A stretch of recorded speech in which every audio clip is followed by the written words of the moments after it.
Assalamualaikum warahmatullahi wabarakatuh. Saudara-saudara mahasiswa yang saya hormati, eh, mengambil mata kuliah problematika dan isu pendidikan. Pada kuliah perdana ini kita ingin membahas masalah pendidikan. Saudara-saudara, masalah-masalah pendidikan yang kita bagi kepada dua hal, yaitu yang pertama masalah konsep. Masalah konsep pendidikan dimaksud adalah turunan dari filsafat pendidikan yang dianut oleh Indonesia.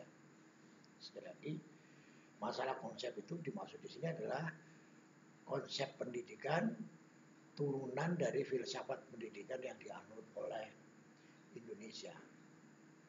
Mengapa saya katakan begitu? Karena akar dasar konsep itu adalah pada filsafat dari suatu negara di mana pendidikan itu berada. Nah, bagaimana untuk Indonesia? Konsep pendidikan di Indonesia itu adalah konsep pendidikan Pancasila. Lalu, seperti apa dalam tatanan pemandu aplikatifnya? Saudara-saudara, kita ingat bahwa pada masa Orde Baru, Pancasila itu sudah dirancang melalui butir-butir nilai Pancasila. Jadi setiap sila sudah diturunkan butir-butir nilai Pancasilanya, dan pendidikan tentunya harus mengacu kepada butir-butir nilai-nilai Pancasila tadi. Namun atas perkembangan zaman sekarang, saudara, pertanyaannya sekarang adalah, apakah butir-butir itu masih jadi panutan? Kalau sudah tidak lagi, lalu gantinya seperti apa? Kalau masih, seperti apa wujudnya sekarang? Pertanyaan-pertanyaan dialektika seperti ini itu muncul dari hasil renungan kita terhadap arah perkembangan pendidikan di Indonesia. Jangan sampai pendidikan ini maju tetapi lepas dari dasar filsafat bernegara. Kalau itu yang terjadi, maka akan membahayakan kehidupan bernegara. Kenapa? Karena pertanyaan lanjut dari sana, apakah kita hanya berhenti pada konsep Benjamin Bloom saja yang membagi ranah kognitif, afektif, dan psikomotor itu, yang nanti teraplikasi dengan diisi dengan isi-isi butir-butir dari Pancasila tadi. Nah, karena dalam konsep filsafat pendidikan, ketiga ranah tadi sangat tergantung kepada filsafat negara di mana pendidikan itu berada, seperti yang saya singgung di atas.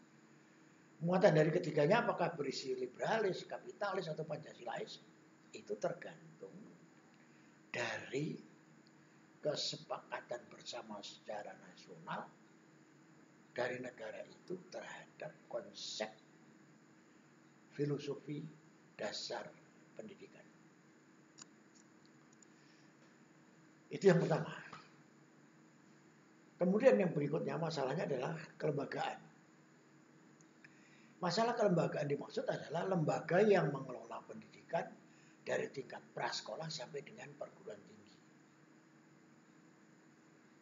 Ini juga di Indonesia sebenarnya kalau dilihat dari tampakan luar, nampak isu kelembagaan ini baik dalam kewenangan maupun kementerian setiap rezim pemerintahan yang selalu terjadi. Tidak ada baku mutu atau grand design utama yang bisa dijadikan patron. Ini kelembagaan. Oke, yang berpaham bahwa yaitu dinamis, sesuai perkembangan zaman, sesuai dengan tuntutan zaman, boleh. Tapi sisi lain, yang namanya filosofi harus sejalan dengan dasar-dasar negara di mana pendidikan itu berada.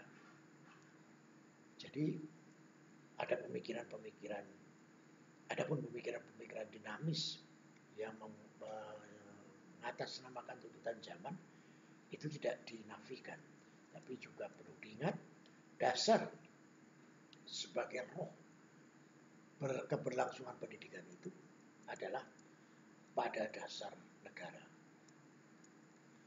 Kita lihat, prasekolah pernah berganti pengelola antara dirjen luar sekolah dengan dirjen pendidikan dasar. Pengelola SD, SLB, SLA dikelola antara pemerintah daerah tingkat 2, tingkat 1, dan pusat. Isu ini terus berjalan. Hanya kewenangan kelembagaan menjadi persoalan yang serius. Pengelolaan perguruan tinggi antara dirjen dan kementerian sampai hari ini tetap kisruh dengan ristek. Belum diselesaikan itu, PT kembali dikelola oleh Menteri Pendidikan dan Kebudayaan. Nah, bayangkan 5 tahun yang lalu kita berada pada Kemenristek Dikti, sekarang kita kembali lagi ke pendidikan dan kebudayaan. Konsekuensi keputusan itu tidak semudah dari memindahkan di atas kertas kelembagaan itu. Jadi banyak tidak disadari.